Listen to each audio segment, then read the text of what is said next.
Welcome to Mini Stories, where we will be listening to Reddit stories. Am I the asshole for expecting equal treatment for my kids? My mother-in-law lives less than 10 minutes down the road from Maine. At first I was so happy.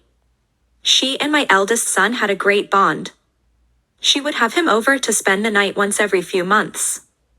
I had twin newborns at home. Once they got older, she would take one kid at a time to do activities about once a month or so. I thought she was doing what she could to help me. I was grateful. Then my sister-in-law had a baby. My kids only exist on holidays now. All of a sudden my mother-in-law is over at my sister-in-law's house cleaning, gardening, babysitting if her daughter wants to do literally anything. She's cooking for them, bringing them treats and inviting them over to have pizza and movie nights. My sister-in-law works. I'm a stay-at-home homeschooling mom and I run a small business. I watched my nephew and then niece once she was born from said sister-in-law during the shift overlap of my sister-in-law and brother-in-law. Until I asked to get paid, then I was fired. My mother-in-law started to get Thursdays off at her work, so she invited my sister-in-law over from the moment she wakes up to spend the whole day over there as free babysitting. She gets to nap, and she gets to eat lunch and dinner there and gets a lunch packed for her night shift job. They call it Grandma Day. After 4 years, my now 4 kids are wondering why only their cousins get Grandma Day. My husband and I talked. It really bothers him that his mother treats his sister like a princess, but treats him like he only exists if he can do something for her. We agree to give her one last chance and to spread it all out for her to see our side. We've tried before, but she always changes the conversation. We tell her about the kids asking about having a Grandma Day. She looks aghast. Says she has no more time to give. I said I'm not asking for an additional day, but that my kids love her and we could go every other week and take turns. She shuts me down right away. Says she's probably not going to do Grandma Day anyway as she's getting too busy. This was Easter. Not one Grandma Day has been missed except for vacation, which she went with them on to babysit. She was disgusted I asked, but I don't think it's fair to my kids. I'm not asking even half of what she's freely offering to my sister-in-law. I feel like she's punishing me and my kids for me being a stay-at-home mom. My choice, my consequence. But my sister-in-law works. Shouldn't that be her choice, her consequence? Now they and my mother-in-law, her 2 daughters and my brother-in-law, are all treating us like we were the asshole. For asking update. Wow, it's been a while, and so much has happened. I'll try to give it a quick breakdown. 1. I stopped posting hardly anything on social media because my sister-in-laws would text or call my husband within a day of my posting reading into things saying I was trashing his mother/them. I wasn't. I couldn't even post about what we did as a family on the weekends. They knew my husband doesn't have social media, and it felt like they were trying to turn him against me. Sorry guys, didn't work. Stressed out. My doctor believes it caused me to have a small stroke last year when their lies were at a peak.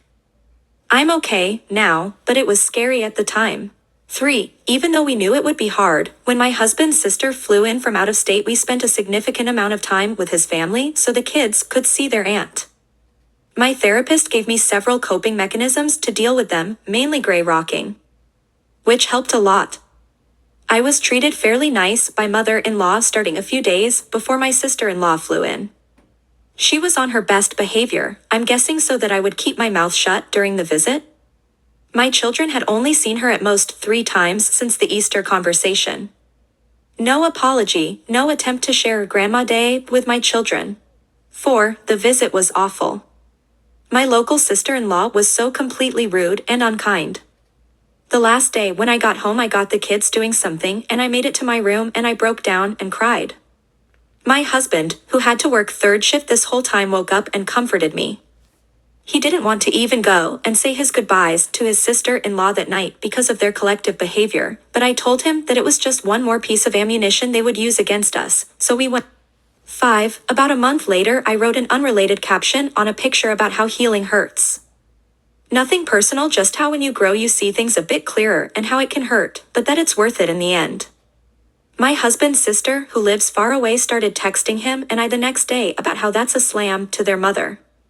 I had never once ever said anything bad about my mother-in-law to anyone ever. The most I ever did was post anonymously here on Reddit, or talk to my husband. So guilty consciences read into it. My husband brought up how he agreed with my post and that he felt the same way.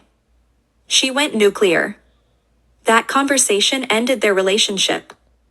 In this time, they saw my Reddit page because I wasn't hiding anything and wanted her to know our side, seeing as she had only had heard one side.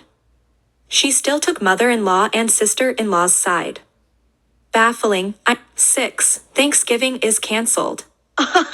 My husband gets a text from his mom that she was canceling Thanksgiving. He called her bluff and said she didn't have to cancel, just to hide the fact that she would still have her golden child and her family over. We just wouldn't come.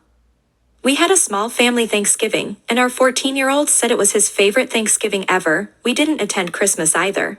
7. The smoke settles. Unbeknownst to me, my husband had gotten an opportunity to apply to a new job within the same company he works for.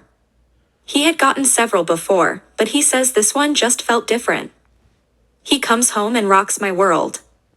This job comes with moving several states away. Never once did I ever see him moving out of state, ever. This is the man that bought a plow truck just so he could plow his mom and sister's driveways.